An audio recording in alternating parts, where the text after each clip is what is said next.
Hi guys, welcome to K&K. I'm so glad you decided to stop by. My name is Kim, and if you're interested in true crime, murder mysteries, the bizarre, or the unknown, then you're in the right place because that's what we do here. Today I have another true crime. This is the case of Peter Bryan, a serial killer who has been dubbed the real Hannibal Lecter. He was born October 4th, 1969 in London, England, the youngest of 7 children, and his parents were immigrants from Barbados. The earliest sign that something was wrong was in 1987. Bryan would be 17 or 18 years old. The police were called to a complex where Peter Bryan had attempted to throw another resident from a 6th floor window. At this time, Bryan was not arrested and there was no action taken against him for that attack. Fast forward to 1993, 6 years later, Peter Bryan would be 23 years old. At this time, Bryan was working at an upscale boutique in London where he was caught stealing and was subsequently fired. About a week after his termination, he returned to the boutique with a claw hammer in tow and attacked the owner's 21-year-old daughter as her 13-year-old brother watched in horror. She was struck 6 times in the head and would die before the ambulance arrived at the scene. After the attack, Bryan smoked some weed, he got high, and attempted suicide by jumping out of a 3rd floor window. At this point, he was admitted to the psychiatric unit at Rampton Maximum Security. There, he admitted to the murder of 21-year-old Nisha Sheath, but pled diminished capacity, or in other words, he claimed he didn't know what he was doing. It's like claiming insanity. He remained at Rampton Security Hospital until February of 2001, when the staff believed he'd made significant progress in relation to his behavior, his relationships, the way he managed his anger, and things of that nature. And he was transferred to John Howard Center. Unknowingly to staff, Bryan now had the ability to appear completely normal on the exterior while harboring strong abnormal urges to hurt and kill on the inside or internally. In 2001, he was released into the care of a psychiatrist and a social worker. It was later noted that this psychiatrist had never managed a convicted killer, and the social worker was also very inexperienced with only 5 months on the job and had no training in mental health. In 2002, he was moved to Riverside Hostel in North London and was allowed to come and go as he pleased. In 2003, the psychiatrist noted that there had been a continued improvement in his mental state and thought that he was ready for more independence. All this time, he's getting more and more freedom. Now, in January of 2004, he was moved to an open psychiatric ward at Newman General Hospital. Now, just a month later, in February of 2004, he was discharged. And just hours after being discharged from the mental health unit, Peter Bryan went to the store and bought a claw hammer, a knife, and a screwdriver. He went to his friend's home, a Mr. Brian Cherry, and brutally attacked and murdered him just hours after he'd been released. So police were called to Mr. Cherry's flat after a mutual friend, Nicola Newman, walked in during the aftermath. Police found Bryan half naked, brandishing a carving knife covered in dried blood. Both of Mr. Cherry's arms and one leg had been severed from his body.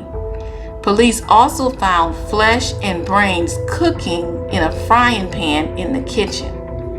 And Bryan would later tell police, and I quote, "I ate his brains with butter. It was really nice. I would have done someone else if you hadn't come along. I wanted their souls. So he obviously had some issues with his mental state. The very first thing he decided to do after being released from the hospital was to kill again. How could someone this dangerous be allowed back into society? How could the doctors miss the fact that this man was extremely unstable, dangerous, he lacked empathy, a conscience, and self-control? The worst part is that after committing this horrific act of killing his friend and then consuming the flesh, he was allowed once again back into a setting where he was unsupervised and able to socialize with other people. After the murder of Mr. Cherry, Bryan was admitted to Broadmoor Security Hospital. And this was after a brief stay at the Belmarsh prison, where he was described as unpredictable, a grave risk to others, and extremely dangerous. So this is how they described him at the prison. So he left the prison, now he's at Broadmoor Security Hospital. When he initially got there, he was locked in his cell. Yet again, just 4 days after his arrival, he was allowed to be with patients under general observation. So general observation is basically when a patient has to be seen by staff at least once every 15 minutes. So basically he had 15 minutes of freedom where no one was really watching him. Then they felt that he was settled and could be moved to a minimum risk ward. And he further convinced staff that he was no danger. He had an uncanny ability to appear very calm and normal when he was really just this psychopath. He was a master manipulator, and trained professionals should have been able to see through this, but unfortunately they weren't able to. So Mr. Bryan's third victim would be a fellow patient, 60-year-old Richard Loudwell, whom he'd secretly been planning to kill for days. Bryan told nurse leader Joanne Fisher, and I quote, "I got him from behind. I put a ligature around his neck so he wouldn't make any noise, and I smashed his head. I wanted to eat him." He also told doctors, and I quote, "I get these urges, you see. I've had these urges ever since I saw him. He's the bottom of the food chain, old and haggard. If I did, I'd have tried to cook him and eat him.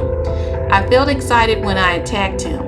I wanted to shag him when he was alive and also when he was dead. I wanted to cook him, but there was no time, nor was there any access to cooking equipment.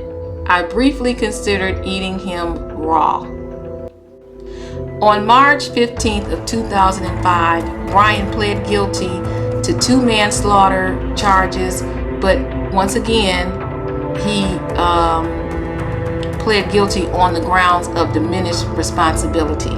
Judge Giles Forrester said, and I quote, "You killed on these last 2 occasions because it gave you a thrill and a feeling of power when you eat flesh." So the judge sentenced Bryan to a whole life sentence. However, in 2006, Lord Chief Justice Lord Phillips overturned the whole life term, but said it was unlikely that Bryan would ever be released. He would ever be released, and the sentence was changed to a minimum of 15 years. So he was committed to Broadmoor Hospital for treatment, and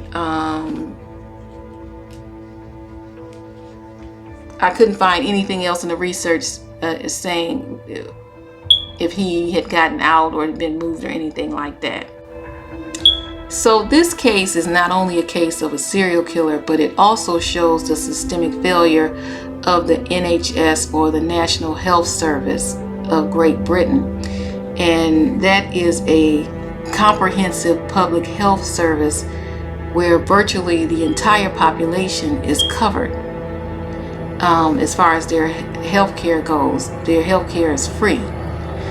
But from the inexperienced social workers that were put in place to manage his care, to the psychiatrists and therapists who approved and encouraged his release to lower level security hospitals or living situations, they put so many lives in danger.